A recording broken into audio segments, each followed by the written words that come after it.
Hello and welcome back. Today I've picked 25 album closing tracks that are very relevant to me and probably my favorite. They may not be the best out there, your mileage may vary, but I hope you like the selection and most importantly, have fun.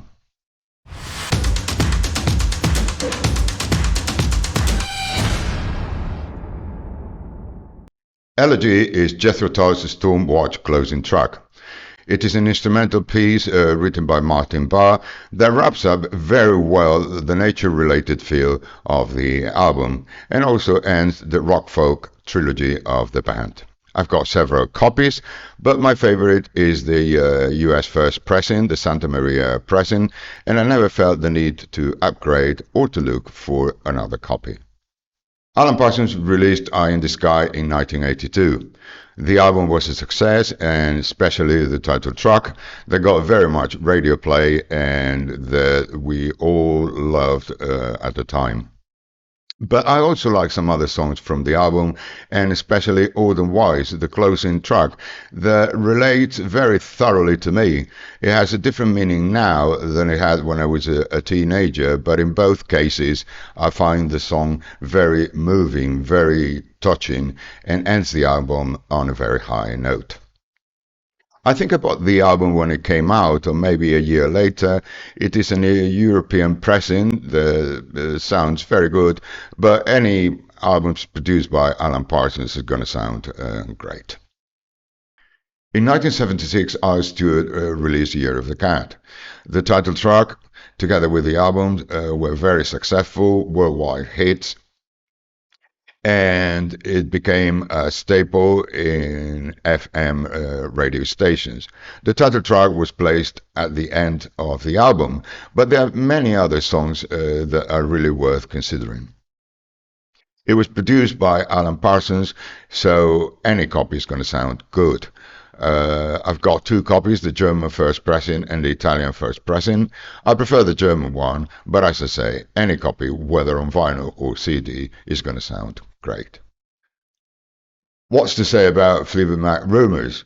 The album was a worldwide hit. It was one of the best-selling albums ever. All the tracks in the album are very famous.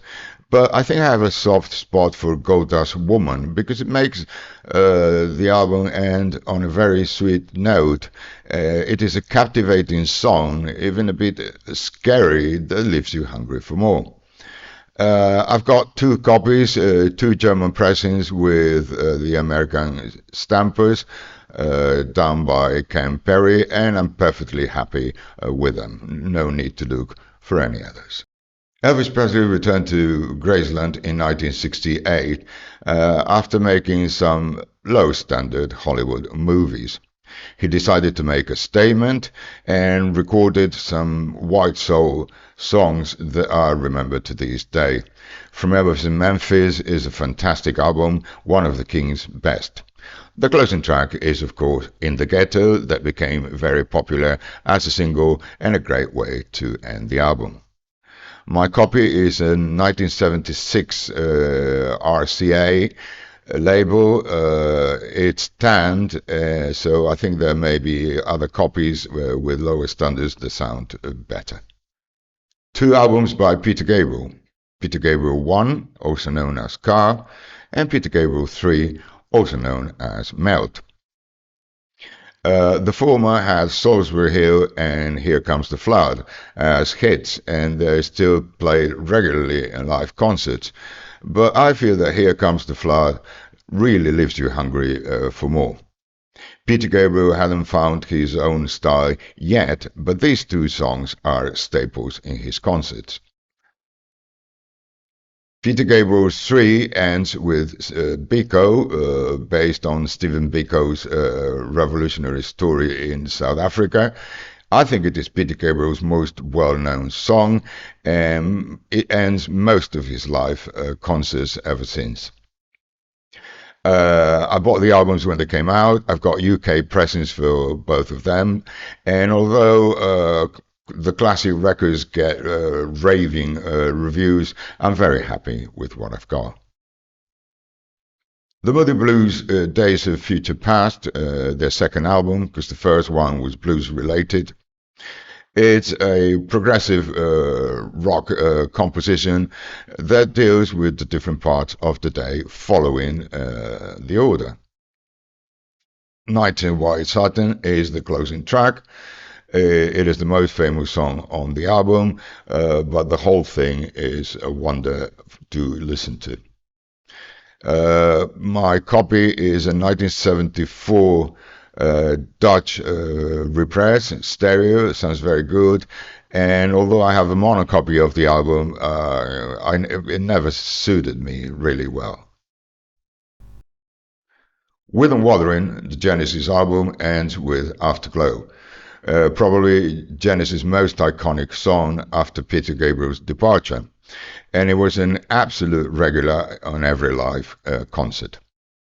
I don't very much like the vinyl versions of this album because it's got too much music on it, and maybe the CD captures it better. But still, I've got a German pressing and a Japanese pressing, first pressings, that sound very good, and at least they have some bass. Now we're planning the crime of the century, the closing track of Supertramp's breakthrough album by the same name. The grand finale is magnificent, and it was not only used as the closing track of the album, but also as the closing track for most Supertramp concerts. I've got several copies of this album, but my favorite is the Speaker's Corner, released in 1999. But it was produced by Ken Scott, so most copies you're going to find out there will sound very good. I was going to include In the Court of the Crimson King, but on second thoughts, I think that Starless is King Crimson's best closing track. It is a crescendo at the end of side 2 with a beautiful melody that leaves you hungry for more. My copy is a Polydor, a mid-pressings Polydor. The islands sound much better, but for a price. The important thing here is that you find a near mint copy, because there are very many quiet passages and ticks and pops can be very disturbing. 3 albums by The Doors, the self-titled, Strange Days, and LA Woman. The 3 of them have great closing tracks. For the first album, we've got The End, that was also used as a soundtrack to the film Apocalypse Now, and is one of the Doors' most recognizable tracks. However, I prefer When the Music's Over from the second album, Strange Day, because it relates much more to what I feel about music. LA Woman ends with Riders in the Storm, that we all know from the pouring rain at the beginning of the track. For the first 2 albums, I've got the German 2 Fur. That sounds very good, but I might try the recent Rhino releases. In the case of LA Woman, I've got a German mid-70s pressing that does the job, but I'm still on the lookout for something better. The Who are my favorite band, and my favorite 3 albums, Tommy, Who's Next, and Quadrophenia, end with great closing tracks. Tommy uses We're Not Gonna Take It with the See Me, Feel Me chorus that is very well known. And I've got a UK pressing for this album, but in fact, I've got 2 different copies, the A1 and the A2, because as you know, I Say to the Blind has 2 different versions and is sung in 2 different octaves. Won't Get Fooled Again, Who's Next closing track, is tremendously famous. It's played live by the band ever since the album was released, and one of their most well-known songs. I've also got a Bilbo, UK first pressing for this album. And my favorite of all, Quadrophenia with Love Reign Over Me, that makes you shout your lungs out when you get to the end of the album. I've also got a UK first pressing of Quadrophenia, perfectly happy with it, and in the case of The Who, I never felt the need to get better copies or upgrade them if that's possible. Steely Dan is my favorite American band, and probably one of my favorite bands. Uh, I was late to the party because Steely Dan was not famous around here in the mid to late 70s. But I have a friend, he was a jazz fan, and introduced me to the band, and ever since I've absolutely adored them. As a closing track, I've decided to pick The Royal Scam because this is my favorite album by the band. And the ending to this album is absolutely phenomenal and leaves you hungry for more, waiting to play the album over and over again.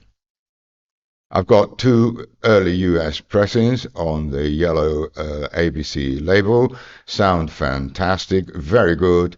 And I'm still on the fence about the UHQR, but I'll wait for opinions before I make up my mind.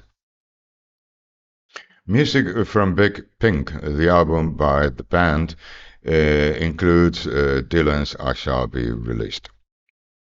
One of the most iconic albums and one of the most iconic songs ever.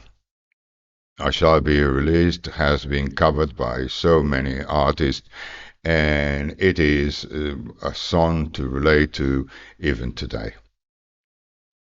I have several copies of music for Big Pink, but I don't like any of them very much. So I suppose that I have to save some money and be on the lookout for one of those expensive releases because I'm not very happy with what I got.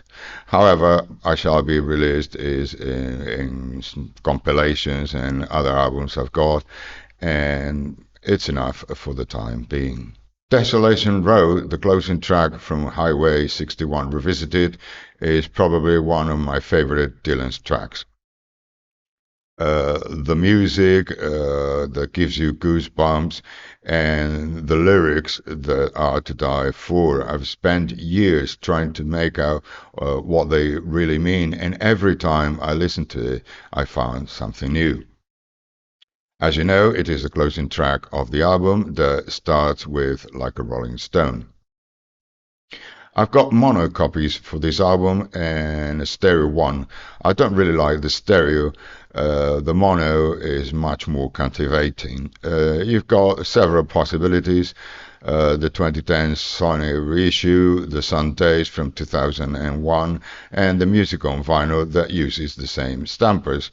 So there's plenty to choose from in order to get a good sounding album. Waterloo Sunset is one of the most famous rock pop songs ever. It belongs to something else, the Kinks album. It is the closing track and one of the most famous ones coming from the British invasion. It is fantastic to walk by the River Thames in London and run over the Swan as you walk by. I've got a UK mono first pressing for this album and a German reissue from 1981 in stereo. And surprisingly, I prefer the stereo, but both versions are mandatory. Ziggy Stardust is, together with Hunky Dory, David Bowie's most famous album. I love Ziggy Stardust, and I love the way it ends. Rock and Roll Suicide to me is one of the best songs on the album, and the final crescendo makes you hungry for more.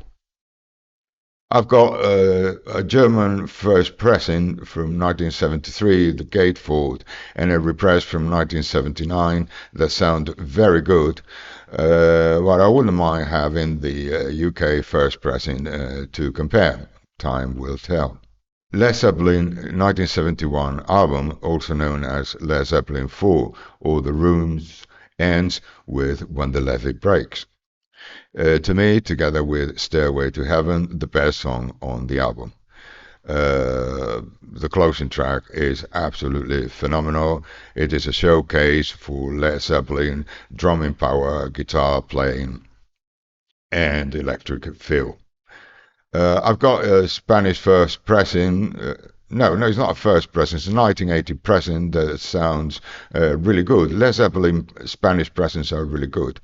But if I find something better, I'll sure splurge for it, as this is an iconic album. Brain Damage and Eclipse are the icing on the cake on Pink Floyd's album Dark Side of the Moon. To many people, the perfect album. I used to play it much more when I was a teenager and went burnt out after these. But I still must admit it is one of the greatest albums from the 20th century. And the closing tracks put an end to a magnificent, magnificent record. I've got several copies. I used to be on the lookout for the best copy there is, but fortunately those days are gone. And my favorite copy is the 1978 Dutch pressing, which is usually my go-to for this album. My number one is A Day in the Life.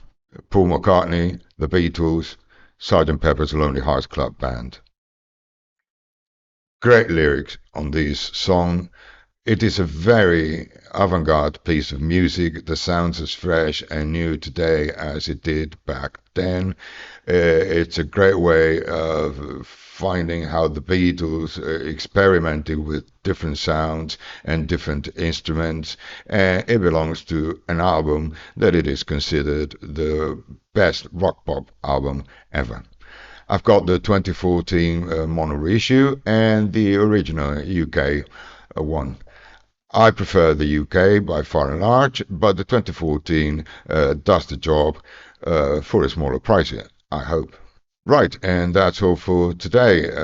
If you're new to the channel, please consider subscribing and give us a thumbs up. Thanks for listening. Thanks for your time. Take care.